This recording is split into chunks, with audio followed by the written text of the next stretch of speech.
Efek naiknya harga minyak goreng ini kemana-mana. Dan sampai sekarang, banyak orang termasuk teman atau tetangga kita memainkan soal isu minyak goreng ini.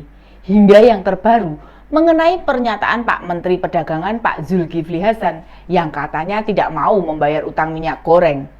Beberapa media mainstream menuliskannya, Pak Mendak menyatakan tak ada uang untuk APBN membayar utang minyak goreng yang mencapai 344 miliar rupiah. Seakan-akan yang berhutang atau yang punya kewajiban membayar adalah pemerintah. Ini dia, info terkini Widya. Sementara itu, Menteri Perdagangan Zulkifli Hasan menegaskan Kementerian Perdagangan tidak memiliki utang rafaksi minyak goreng kepada peritel.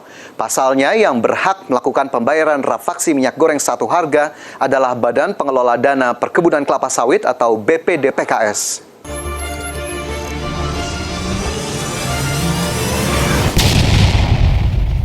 Dan di grup WA, soal-soal kayak gini dengan gampangnya dibagikan begitu saja. Mendekati pemilu, banyak hal yang berbau negatifnya pemerintah di-share saja. Bener nggak? Dan berdasarkan pengamatan di beberapa grup WA, yang tukang share berita negatif pemerintah mayoritas pendukungnya Pak Anies. Saya juga heran, termasuk ketika saya cek adik atau teman saya tanya kecenderungan orang yang suka membagikan berita negatif pemerintah, biasanya mendukung siapa? Lah kok jawabannya sama, pendukungnya Pak Anies Baswedan katanya.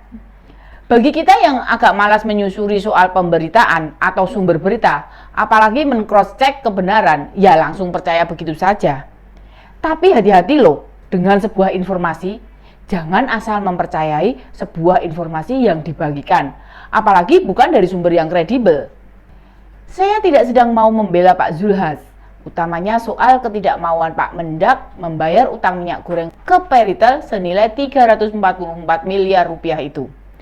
Tapi karena memang peraturannya yang memang melarang menggunakan APBN membayar itu. Jumlah sebesar itu memang ada rentetan dengan pejabat sebelumnya.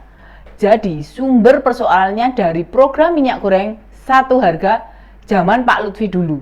Saat itu sempat dikeluarkan peraturan Menteri Perdagangan yakni nomor 3 tahun 2022 tentang minyak goreng kemasan untuk kebutuhan masyarakat. Pemerintah kemudian mengalokasikan dana 7,6 triliun, tetapi dana itu dialokasikan dari kas BPDPKS atau Badan Pengelola Dana Perkebunan Kelapa Sawit untuk subsidi pengganti selisih harga pedagang dengan pemerintah. Cara mudahnya, yang bayar selisihnya itu pemerintah, masyarakat taunya harga tertingginya cuma 14.000. Hanya saja, belum efektif berjalan, Permendak dicabut dan diganti dengan kebijakan yang baru. Inilah yang menyebabkan Pak Zulhas menunggu perintah Kejaksaan Agung. Landasan hukum mana yang mau dipakai? Jangan sampai karena buru-buru bayar, ternyata tidak tepat secara hukum. Meski kesannya sepele, tapi bagi para pembenci pemerintah, apalagi haternya Pak Jokowi, isu beginian pasti digoreng kemana-mana. Disertakan tuduhan, kalau duitnya dipakai untuk kampanye lah, untuk bayar buzzer lah, masuk kategori korupsi lah, pokoknya yang buruk-buruk. Sementara BPD PKS mau langsung mencairkan tidak berani. Kan butuh payung hukum. Tanpa ada aturannya, bisa malah jadi masalah di masa mendatang. Jadi tahu toh, ini bukan tentang ada atau tidak ada duitnya. Lah, kalau cuma 344 miliar itu kan kecil banget dibandingkan dengan dana yang dialokasikan pemerintah mencapai 7,6 triliun. Itu kira-kira 0,5% saja. Kita sekarang sudah tidak lagi mengalami kelangkaan minyak goreng. Bagi kita nih yang ibu-ibu, wah kalau minyak goreng langka itu bikin pusing. Soalnya pilihan memasak jadi terbatas. Betul kalau minyak itu menyebabkan kolesterol. Lah mau bagaimana lagi? Keluarga kita itu sukanya yang goreng-goreng gitu loh. Kalian, para netizen yang budiman, kan ya sama. Kalau nggak ada isu, alias nggak ada yang digoreng, kan males buka medsos. Bener nggak? Memang sesuatu yang digoreng itu melezatkan ya. Apalagi makin mendekati pemilu atau pilpres. Wah, makin laku tuh gorengan. Soal apa saja bisa jadi sesuatu yang diviralkan. Meski kadang isi sebuah informasi berbeda 180 derajat dengan faktanya.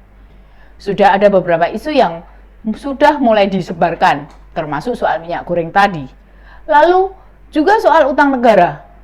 Itu yang mau ganti presiden sampai 50 kali tetap jadi isu yang menarik. Masihkah kita mudah percaya pada sumber-sumber informasi yang tidak jelas kondisi sesungguhnya? Dan kebanyakan dari kita suka yang kemudian nyenggol-nyenggol keyakinan atau agama. Seakan-akan membagikan konten berbau agama otomatis pahala juga yang menyebar. Banyak masyarakat kita, utamanya kelahiran sebelum tahun 80, merasa membagikan informasi itu berpahala. Entah itu informasi benar atau salah. Pokoknya kalau dibaca bagus, menyentuh hati, ada dalilnya. Tidak suka pada pemerintah sekarang, langsung share. Mestinya bertambah usia, pada diri kita harus bertambah kemampuan. Bagaimana mendeteksi informasi yang valid atau dusta? Harus difahami, jika informasi kita itu dusta, meski bawa-bawa agama, tetap jatuhnya membagikan dosa. Tidak hanya itu, tapi juga membuat dosa jariah. Jadi, tidak mesti tulisan atau informasi yang disertai hadis, dalil atau ayat Al-Quran itu pasti mengandung kebenaran. Banyak pihak yang mencoba memanfaatkan situasi meningkatnya rasa ingin tahu agama pada masyarakat kita, lalu segala sesuatu selalu dikait-kaitkan dengan agama. Pada Pilpres 2019, pengalaman kita dulu juga sangat miris. Sembari menjatuhkan nama Pak Jokowi, disertakan beberapa dalil juga ayat suci Al-Quran untuk meyakinkan bahwa narasi yang dibagikan itu berarti bukan kebohongan. Siapa bilang? Buktinya tidak hanya satu, tidak hanya dua.